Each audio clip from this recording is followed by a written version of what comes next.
let's talk about a couple things. Давайте поговорим о некоторых еще вещах. This is, we're going to talk about the concept and the doctrine of eternal condemnation. Мы говорили о идее и о концепции вечного осуждения. Primarily, I'm just going to give you some different views that have been set forth. И я вам просто приведу несколько точек зрения, которые были выдвинуты на этот счет. Then we're going to talk about some things. И вот мы потом еще кое о чем поговорим. See where we end up. Of course, when you start off talking about eternal life, it also brings up the concept of eternal condemnation. Потому что всякий раз, когда вы начинаете говорить о вечной жизни, поднимается также и вопрос вечного осуждения.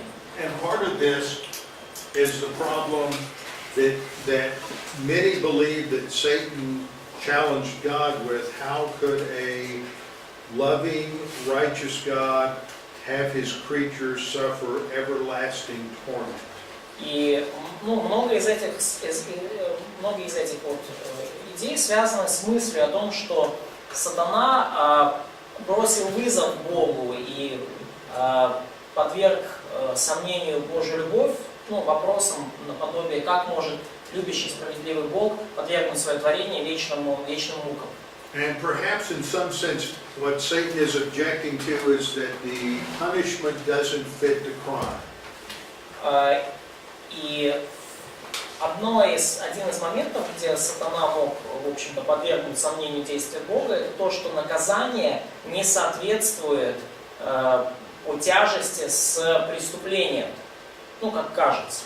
So what the Bible seems to, what people think is that what God is showing is that this very small, apparently insignificant act of disobedience. И как многие люди думают, что и это то, о чем говорит Библия, что даже небольшой акт действия непослушания, and that the result of this apparent act of disobedience has brought on all of this suffering, wars, famine, disease, that all of this comes from just taking a bite out of a piece of fruit. То есть даже этот небольшой акт непослушания, этот кусочек плода приводит к страшным последствиям, к войнам, к голоду, к мору, и ко многим страданиям, и все из-за этого маленького кусочка плода и непослушания маленького Бога. And so what God is showing is that, yes, the punishment does fit the crime. И Бог тем самым показывает, что наказание таки соответствует преступлению. So there are even some Christians and some evangelicals who don't believe in an eternal punishment, an unending punishment in the lake of fire. И есть многие христиане, даже евангельские христиане, которые не верят в вечное осуждение, то есть вечное осуждение, которое будет происходить в озере Огненном. So let's just sort of survey what different ideas have been presented about what happens at death. И давайте сделаем небольшой обзор различных идей о том, что происходит с людьми после смерти. Okay, the first view, which is a very common view among atheists and evolutionists and non-Christians, is called simple or immediate annihilationism.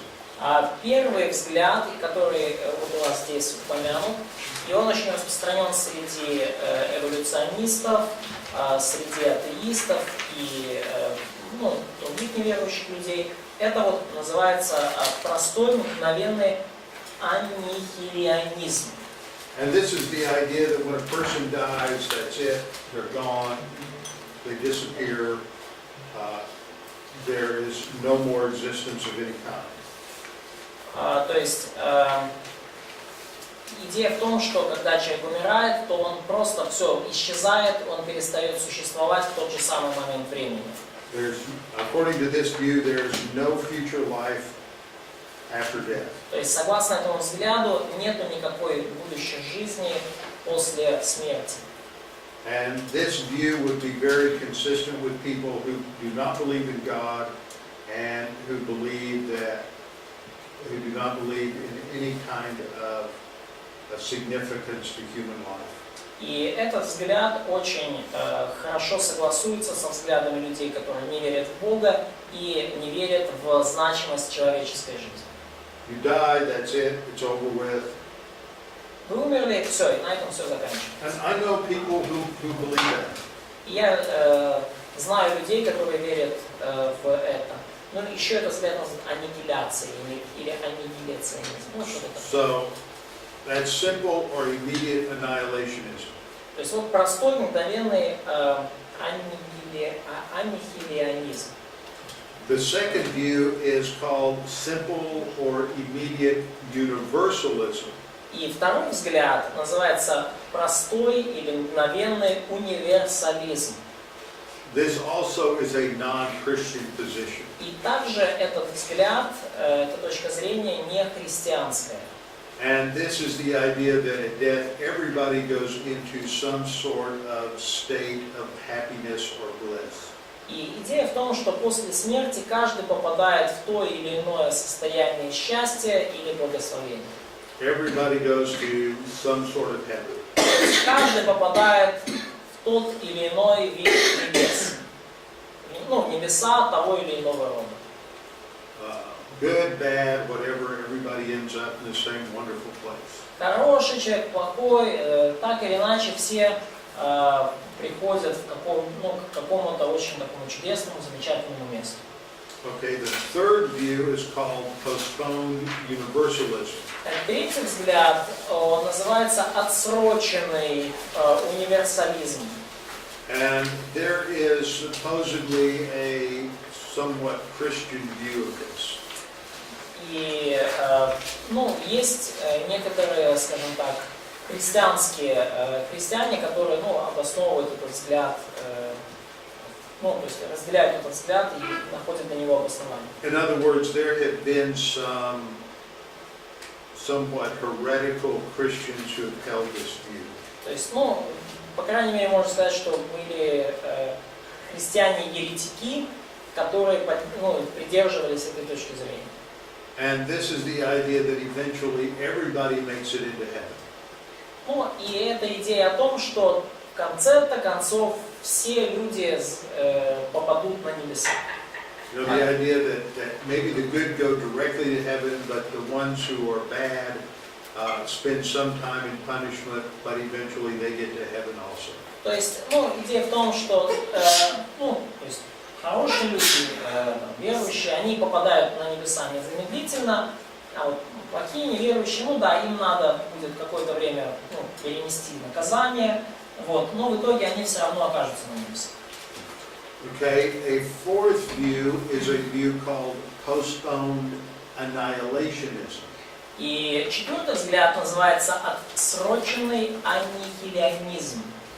Now, this is a view that it's a recent view. И этот взгляд, эта точка зрения достаточно недавно появилась. For the most part. По большей части. There are a few people who held this before the 19th century. Было несколько людей, которые придерживались этой точки зрения до 19 века. But it seems to have been more popular since the middle of the 19th century. Но с середины 19 столетия эта точка зрения становится все более популярной. Jehovah's Witnesses and Seventh-day Adventists hold to a form of this view. И этой точки зрения придерживаются свидетели Иеговы и адвентисты седьмого дня.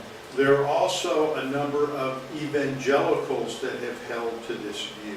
И также есть множество евангельских христиан, которые придерживаются этой точки зрения.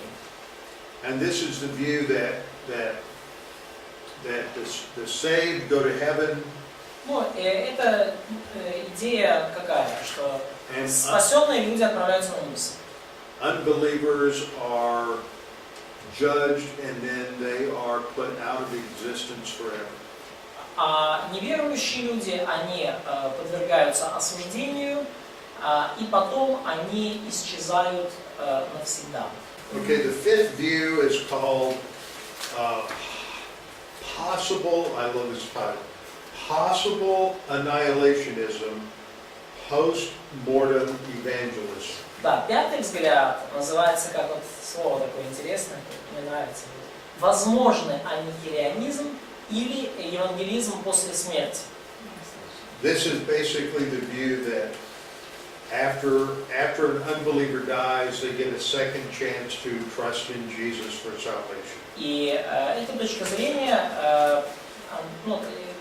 утверждает, что после того, как неверующий человек умер, у него есть еще второй шанс уверовать в Иисуса, довериться Ему для своего спасения. And these people argue that, that after, if somebody rejects a second time, then they are annihilated. И люди, с таким взглядом говорят, что если человек уже во второй раз отвергает Иисуса, не воспользовался даже вторым шансом, то после этого он, аннигилируется, да, или, просто исчезает. То есть, нет. Now the last view is that of traditional Christianity, that those who are saved spend eternity in heaven, those who are not saved spend eternity in unending punishment. То есть и шестой, последний взгляд, это традиционный христианский взгляд о том, что спасенные люди всю вечность находятся в небесах, а неспасенные всю вечность подвергаются осуждению. Испытывают осуждение. Спасенные вечность проводят в небесах, неспасенные What does the next section say? Arguments against eternal judgment. Arguments against general judgment. Okay. Eternal judgment. Oh, general. Arguments against what? Eternal judgment. Arguments against. Okay, the first argument Хорошо, и вот следующий пункт, да? is the idea that this claims that the idea that the soul is eternal or immortal is a Greek philosophical idea. It's not a biblical idea.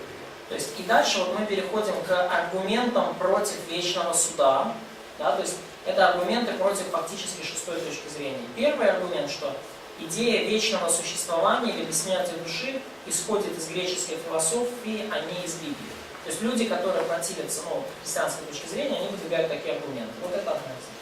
See, Greek philosophy, there were Greek philosophers that believed that the soul was eternal. То есть греческие философы, они верили, что душа вечная, бессмертна. So there are basically two false assumptions in this idea. Но в этом аргументе содержится как минимум два ложных допущения. The first is that a similarity of idea doesn't mean that they had a common origin. So it is Just because two groups have similar ideas doesn't mean they came from the same source. Да, значит, если есть две близкие, сходные точки зрения, это не значит, что они произошли из одного источника. In other words, the Greek idea of the immortality of the soul is not the source of the Christian idea of the immortality of the soul. То есть, иными словами, греческая идея о бессмертии души не является источником библейской идеи о бессмертии души. Okay, that's the first assumption, is a common origin does not mean, or a similarity does not mean they have a common origin. То есть, и это, скажем, вот первый ответ на, что то, что есть сходство в греческом и библейском мировоззрении, это не означает, что у них общий источник. Это может означать, что греческая мифология берется с Библии и добавляется? Can we assume that Greek philosophy or mythology has source or come from biblical? Yeah, that's going to be my next point. Это будет как раз его следующий. You know, and the second assumption is, and if there is a correlation, И второе допущение, да, then что если есть какая-то связь, you know, the Greek idea comes much later than the biblical idea. то в любом случае греческие идеи появились намного позже, чем библейские идеи. So that the Greek idea could be a perversion of the original idea that was there from the time of the Garden of Eden. То есть греческая идея, она может быть уже определенным искажением той изначальной идеи, которая была еще со времен Эдемского сада. So the point is that this idea of the immortality of the soul, which was a big idea in Greek philosophy, isn't necessarily the Christian idea. То есть, It's not. то есть общее заключение, что вот эта вот греческая идея о бессмертии души, которая играла важную роль в греческой философии, она совершенно не обязательно является христианской идеей.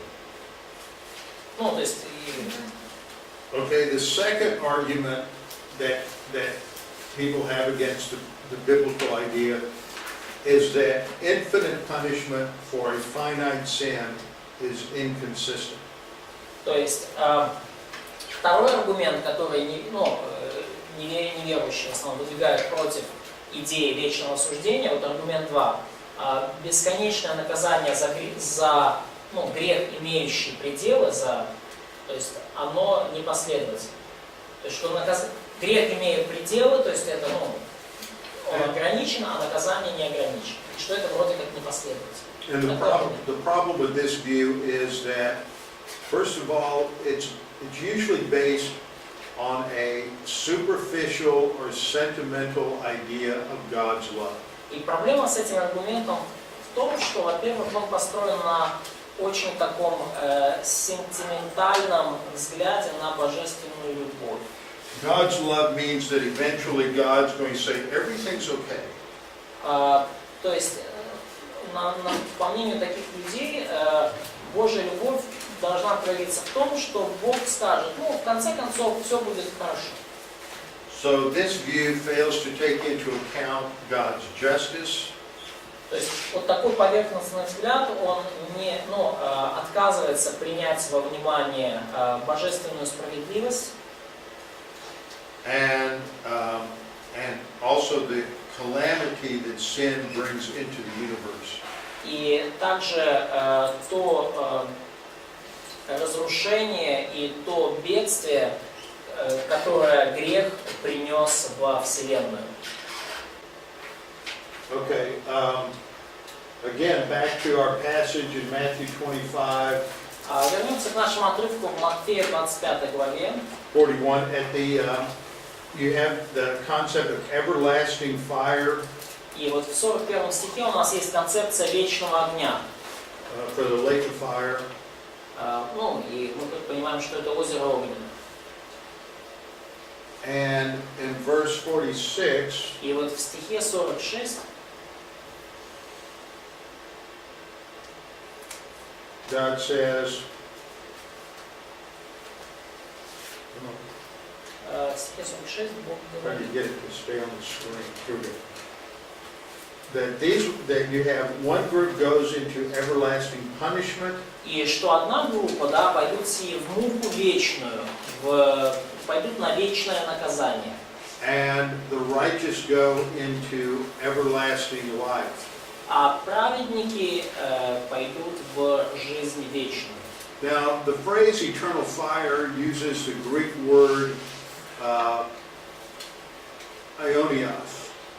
И фраза in verse 41, yes? Yes. Да, фраза «вечный огонь» в стихе 41, там вот используется вот это вечный Айониос. Греческое слово. Вот, Verse 46 and verse 46 uses the same word, aionios, in relation to punishment and eternal life. И в 46 стихе используется то же самое слово айониос в отношении осуждения и вечной жизни. Now, are you aware of the fact that these words in both Greek and Hebrew are words that don't always indicate unending? Знаете ли вы, что это слово, что в еврейском, что в греческом, оно совершенно не обязательно означает бесконечно. То есть вечное, да, вот это греческое слово, которое здесь переведено как вечное, оно не всегда обозначает, что не имеющее конца, бесконечно. That these words can also indicate just something that lasts a long time. Что это слово может означать также нечто, что просто длится очень долгое время. So this is part of the problem, is that people are argued that it doesn't mean forever and ever, it means just for a long time. И вот это часть проблемы, потому что некоторые люди, опираясь на такое значение слова, говорят, что это не значит навсегда, вечно-вечно. Это значит просто долгое время. But the parallelism in verse 46 would indicate that both of them must have the same connotation. Но вот это вот параллельное использование вот этого слова в 46 стихе подчеркивает, что и то, и другое, и осуждение, и жизнь, оно будет иметь одинаковый смысл, значение. То есть подразумевается одно и то же. Yeah, and that brings us to another interesting problem. И возникает другая интересная проблема. And I have a really nice diagram of this, but I have to find it. И у меня есть прекрасная диаграмма, которая это иллюстрирует, но мне ее надо найти. Let me see.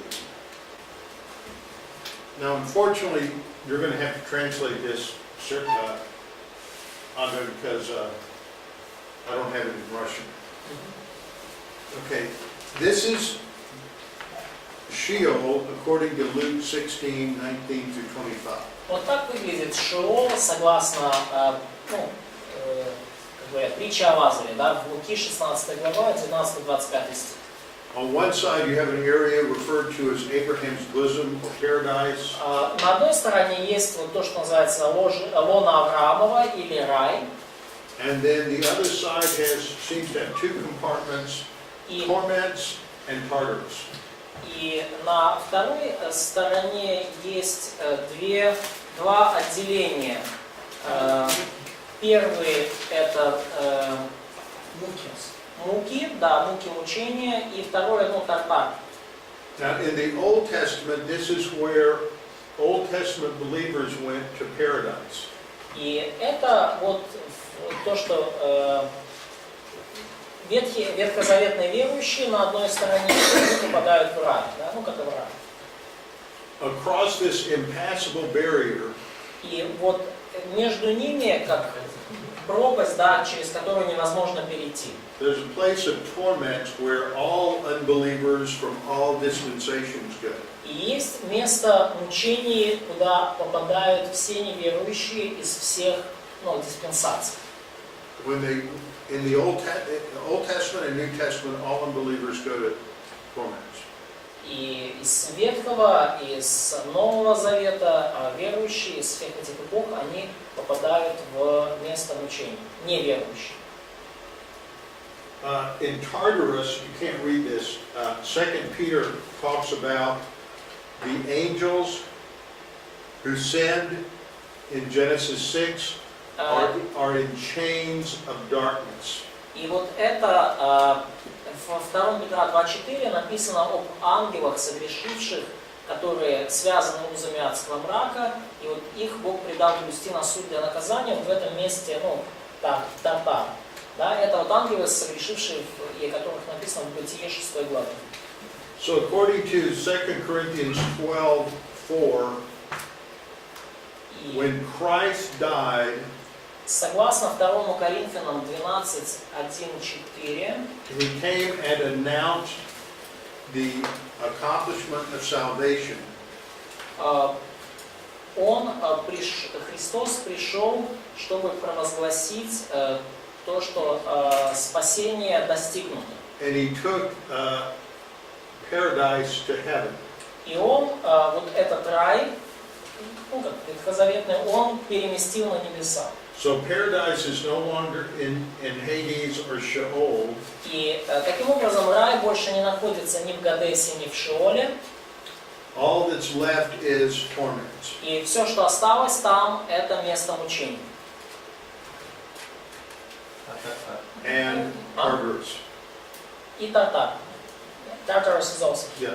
Да, Тартар тоже там. Okay. Now, Sheol is not, and Hades and Sheol are not the same as the lake of fire. И Гадес, и Шеол это не то же самое, что озеро Огненное. Okay. Now, another term that we use in English, I don't know if there's a Russian counterpart. И другое выражение, которое мы используем на английском, и я не уверен, что есть русский аналог. But another word that is used in English is the word hell. И другое слово, которое мы используем в английском, это слово ад. Ну, то есть we have them. You have that too? Yeah, yeah. Okay, but hell is, I think this is a bad word. Но мне кажется, что слово ад вообще плохое слово. Often the word hell is used in describing or translating what the Greek or the Hebrew calls Gehenna. И часто слово ад используют, чтобы описать то, что на греческом, на еврейском звучит как гиена. So I have recently taught through this at home. И я не так давно уже преподавал на эту тему дома в Штатах.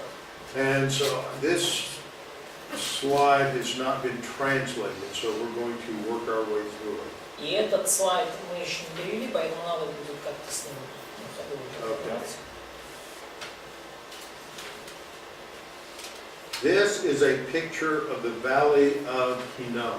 Вот это вот на этой фотографии изображена долина Хинном. Last winter Прошлой зимой in Jerusalem, в Иерусалиме. hell froze over. Ад замерз. Замерзший ад. Вот картинка замерзшего ада. Okay? Now, Что значит? So what does it mean? what? Well, we have this saying in English that something won't ever happen. We say that won't happen until hell freezes over. Yeah. Ну, у нас этого нет, у них есть в английском, когда говорят, что что-то, когда хотят сказать, что ничего не случится, то говорят, это случится, когда ад замерзнет. Мы говорим, когда рак на горе свистнет, да? Они говорят, что когда ад замерзнет, вот тогда это случится. И вот он говорит, вот ад замерз. So now that hell froze over, all kinds of weird things are going to happen. Да, и теперь, когда ад замерз, всякие странные вещи будут случаться. So why did hell froze over? What? Why did hell freeze over? Oh, well, there was a snowstorm in Jerusalem. So, This is a joke. Это шутка такая. Yeah, people say that won't ever happen. Whatever the weird thing is, that won't ever happen until hell freezes over. Yeah, I've explained it. The question is, they did not get God. Yeah. Why do they call this hell? Because that's the valley of Hinnom. Называется это адом, потому что это вот долина Хиннома. So, can you explain more? Yes. Долина In- Гиена, да? And all of these verses that use the word hell, И во всех этих стихах, где используется слово ад, they are actually translating Имеется в виду долина the Гиена. Hebrew word is gay Hinnom.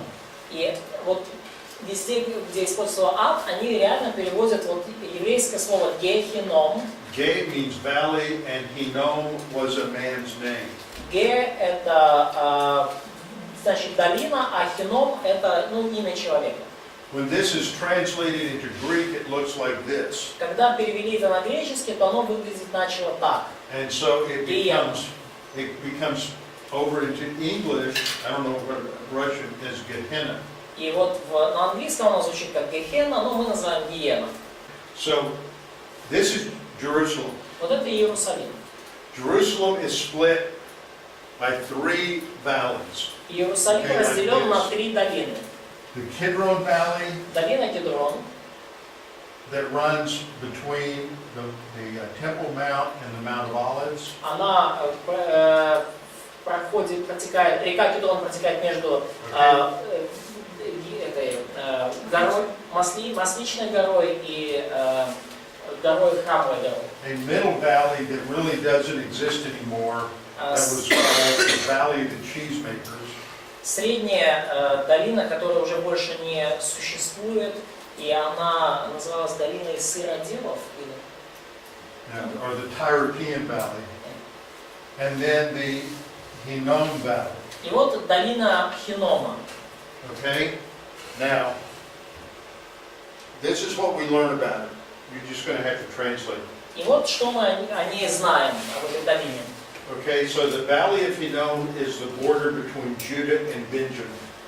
И долина Хиннома это граница между Иудой и Вениамином, коленами. Okay, actually I'm going to skip a couple of these slides because they're not important.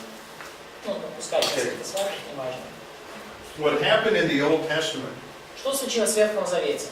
is that Gehenna was where the apostate kings of Judah built the idols to Moloch, and they sacrificed their babies, their infants, on the fires of Moloch. То есть Гиена была местом, где отступивший царь Иудеи согрешил, построив алтарь Молоху, и там они приносили детские жертвоприношения. Okay, this was a depiction of the idol where a fiery furnace is built here. Вот это вот картинка вот этого идола, алтаря, и вот здесь вот отсюда у него огонь идет. And this is a picture of the king putting his live infant in the arms of Moloch to be burned alive. То есть, и вот здесь вот изображение царя, который приносит ребенка в жертву, и этот ребенок падает в огонь. Okay, passages like 2 Chronicles 28:3.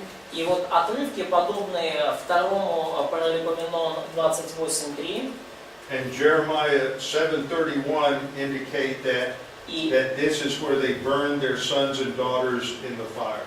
И Иеремия 7:31 показывает, что это было то место, где они сжигали своих сыновей и дочерей в огне. And in 2 Chronicles it says that this took place in the valley of the son of Hinnom. И во втором Паралипоменон 28:3 вот говорится о долине сынов Генома. So in the Old Testament, Gehenna represented the place of Israel's worst sin. И в еврейском, вот эта Гиена в Ветхом Завете, она показывает, представляет место, где Израиль, евреи согрешили наихудшим своим грехом. Their most horrible form of idolatry. Наиболее отвратительная форма идолопоклонства. В Паралипоменон написано, что они проводили сыновей своих через огонь. Но вот в английском, что они просто, что они сжигали своих. Because they committed this sin in the valley of Hinnom, поскольку они совершили такой грех в долине Инома, God said in passages like Jeremiah 19:6 Бог говорит в отрывках, таких как Иеремия 19:6, that Judah would be punished in the same valley. что Иуда будет наказан в той же самой долине. Место сие не будет называться долиной сыновей Геномов, но долиной убиения. Okay, Jeremiah 19:6 says that this place would no longer be called Tophet or the Valley of Hinnom, but the Valley of Slaughter. Ну, то, что я зачитал. Иеремия 19:6. Место сие не будет более называться Тофетом или долиной сыновей Геномовых, но долиной убиения. And so what happened in the Old Testament, и вот что случилось в Ветхом Завете. And also Jeremiah 7:32, that they would bury in the valley of slaughter until there's no room. И Иеремия 7:32 говорит о том, что И не будут более называть место сие Тофетом и долину сыновей Геномовых, но долину убийства, и в Тофете будут хоронить по недостатку места. So the valley of Hinnom was not a picture of eternal condemnation, То есть долина, вот эта гиена сыновей Геномовых, это не место вечного осуждения. but it was the location where God punished Israel for their sin. Но это место, где Бог наказывал Израиль за их грех.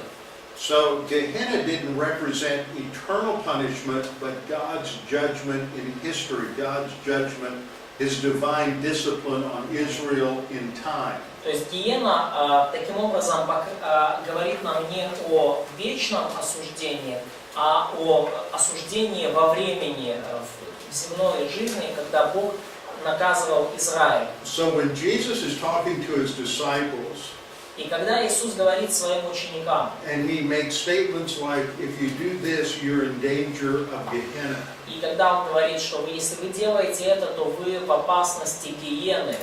When He says that, and it's translated, if you do this, you're in danger of hell, И когда это переводится как «вы сделаете это, и вам грозит ад», that implies that you're in danger of eternal punishment. то есть и мы подразумеваем, что то есть, значит, мы в опасности вечного осуждения. But in these passages, Jesus is talking to His disciples. Но в этих отрывках Иисус говорит своим ученикам, They're already saved. которые уже спасены. He's not telling them that they're in danger of eternal punishment. Он не говорит им, что они в опасности вечного осуждения. See, they're Jewish. Они евреи. So what they're hearing is you're in danger of God's judgment again, like what happened in 586 BC. И то, что он им говорит, то, что вы снова под опасностью божественного осуждения, которое случилось до этого. So that Gehenna became an idiom for divine discipline. То есть гиена это эквивалент, это синоним божественной дисциплины, божественного наказания.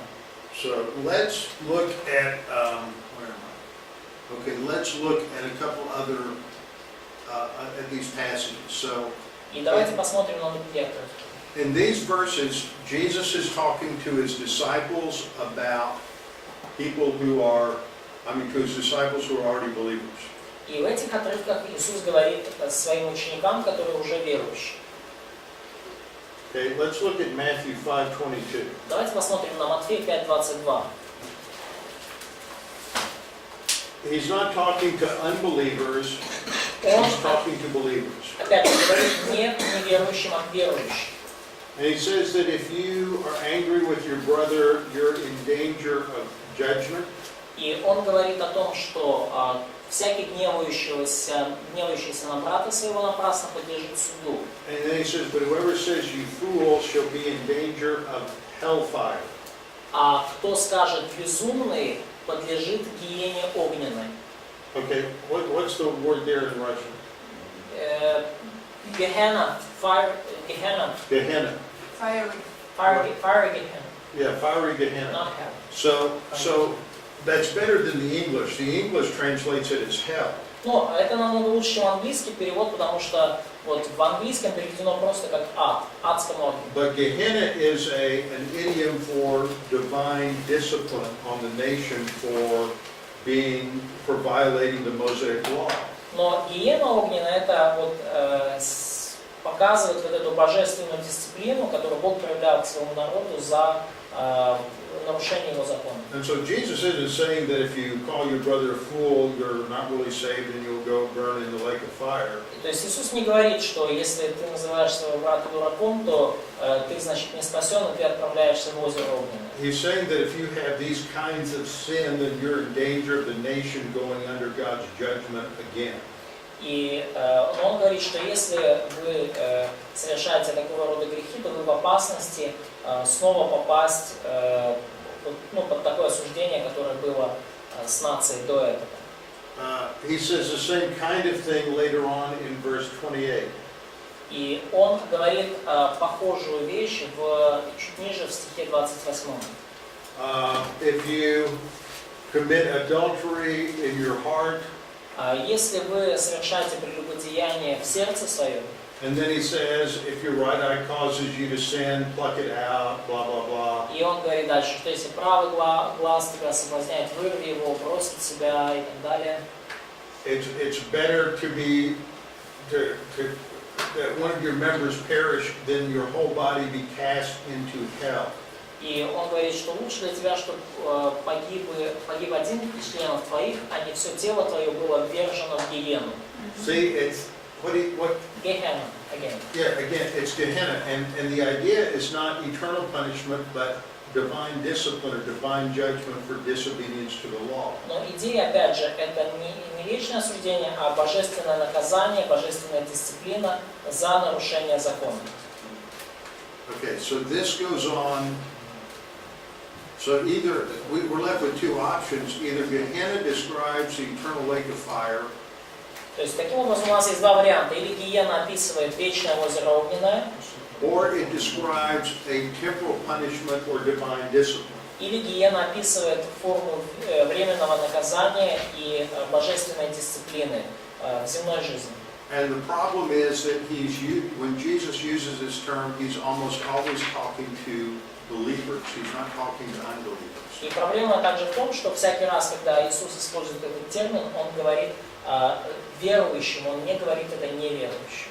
So either he's telling these believers that they can lose their salvation if they commit these sins. То есть тогда получается, что или Он говорит верующим, что они могут потерять свое спасение, совершая такие грехи. If Gehenna refers to the lake of fire, то есть это если вы принимаете гиену как озеро огненное, то тогда получается, что верующие могут потерять свое спасение из-за таких грехов. then he's either telling his disciples that they can lose their salvation, То есть он тогда, значит, он или говорит своим слушателям, что они могут потерять свое спасение, or he's telling them that they're not truly believers. или он говорит им, что они не верующие, не настоящие верующие, не по-настоящему.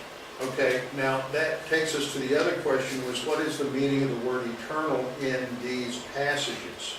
И тогда это нас приводит к вопросу о том, что означают вот эти вот, что означает вечный огонь в этих отрывках.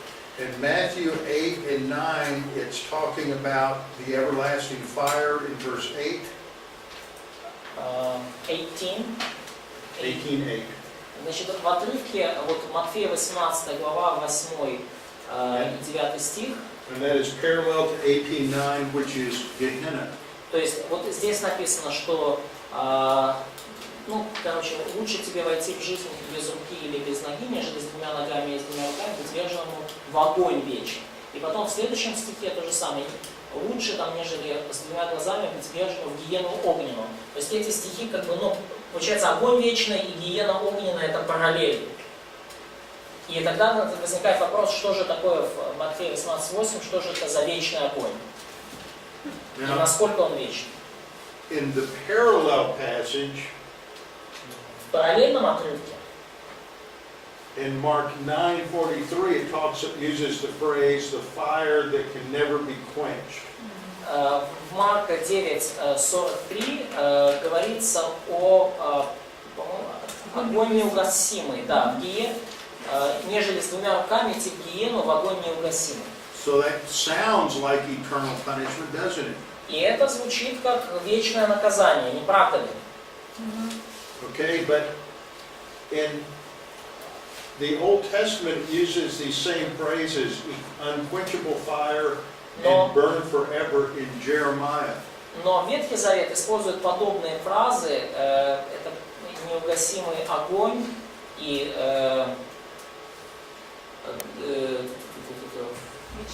вечный, тут нету вечных, просто возжгу огонь. So you're talking about God's judgment in 586, it said, God says, for you kindled a fire in my anger, which shall burn forever. Да, то есть вот в 17:27 нет, а в 17:3 есть, да, что огонь будет гореть вовеки. Does that mean that God was going to punish Judah forever and ever and ever?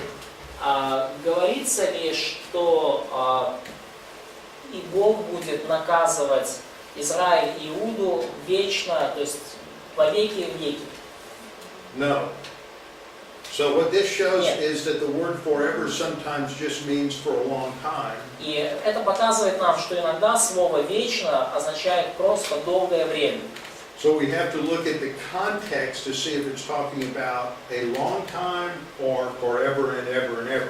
То есть нам нужно смотреть контекст, чтобы понять, речь идет о чем-то, что будет просто долгое время, или о чем-то, что будет вечно, во веки и веки. Okay, and the other verse is also in the same chapter. И другой стих, он также в той же самой главе, Иеремия.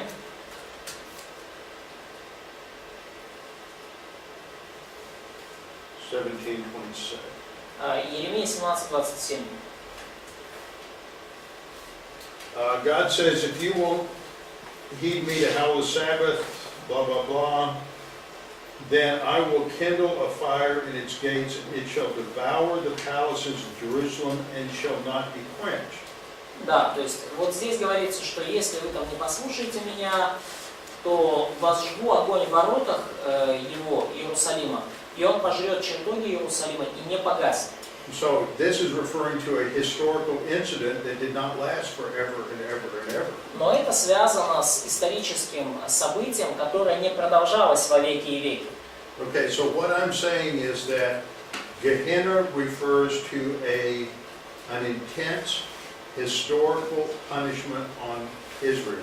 Что я хочу сказать? Что слово «гиена» относится к наказанию Израиля в, скажем так, в истории, в вечности, которая не продолжалась вечно. That for the Jew wasn't a picture of eternal punishment, but was a picture of God's judgment on them for being sinful. И для евреев это не было образом вечного наказания, это было образом божественного наказания за грехи. Okay, so За совершенные. the bottom line on that. Okay, so the bottom line is when we look at the phrase Gehenna, it is not the same as the lake of fire. То есть главная идея, что я хочу сказать, что когда вы видите слово «гиена», это не то же самое, что озеро огненное. But there are other passages that clearly indicate that punishment in the lake of fire is eternal. Но есть другие отрывки, которые ясно показывают, что наказание в озере огненном вечное. And that does not indicate something that, that ends with annihilationism. И ясно видно, что это не что-то, что проходит, заканчивается со временем, как утверждают сторонники аннихилионизма. So there are other passages like Revelation 14:10. Есть другие отрывки, как, например, Откровение 14:10. Where the context clearly indicates something that goes on forever and ever. И из контекста мы там видим, что речь идет о чем-то, что будет продолжаться вечно, во веки и веки. Talking about the person who worships the beast in his image. Говорится здесь о людях, которые поклоняются зверю и образу его. That they will be tormented with fire and brimstone in the presence of the holy angels and the Lamb forever and ever.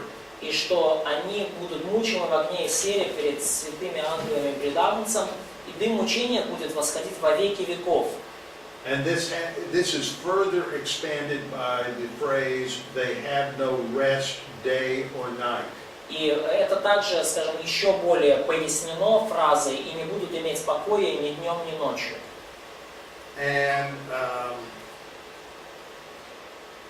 And this phrase isn't just ionos, it's ionos, iono. It's the double use of the word, which would also indicate something that is forever and ever, not just for a long time. И вот здесь вот, да, используется во веки веков, да, айонос, айона сайон, два раза повторяется для усиления вот это слово. То есть, чтобы подчеркнуть, что это будет продолжаться вечно. Okay, so that brings us to I think the end of this section where it shows that these terms are words that last forever. Either the context indicates whether it's forever or ever, or whether it's just for a long period of time. Ну, я думаю, что вот этим мы уже подходим к завершению наших размышлений. Означает ли вот это утеровненное вечно во веки веков, или это просто долгое время? Okay, any questions? Есть ли у вас вопросы? Robert, did you talk to them about these parables of Jesus where people will be kicked out into the darkness? Not yet. Okay. I'm just yet. wondering. Okay. Yeah. We're not Okay. there yet. Okay. So I just was addressing the issue of whether, the view of whether the lake of fire is eternal Yeah, punishment okay. or annihilationism. Вопрос. Okay. Есть вопрос? Да. There's a question. Гиена когда-нибудь может означать озеро огненное, то, что это вечное наказание, или всегда означает, что это дисциплинарное наказание? Could Gehenna sometimes, even maybe sometimes, mean the lake of fire? No. То есть, когда говорится... Eternal judgment? Нет. No. No, because it was never, when you have phrases like that in the New Testament, Когда у вас есть фразы, подобные этой в Новом Завете, we always have to go back to the Old Testament to see how they were used in the Old Testament. нам всегда нужно обратиться к Ветхому Завету и посмотреть, как они были использованы там. And there's some really lengthy studies that have been done on this, but И были на этот счет уже проделаны достаточно объемные исследования. But it's pretty clear, I think, that in these passages, it makes more sense if we understand it to be a temporal divine discipline. Но кажется нам намного более все ясным и имеет больше смысла, если мы смотрим на это как на временную божественную дисциплину. Все эти отрывки связаны с гневом.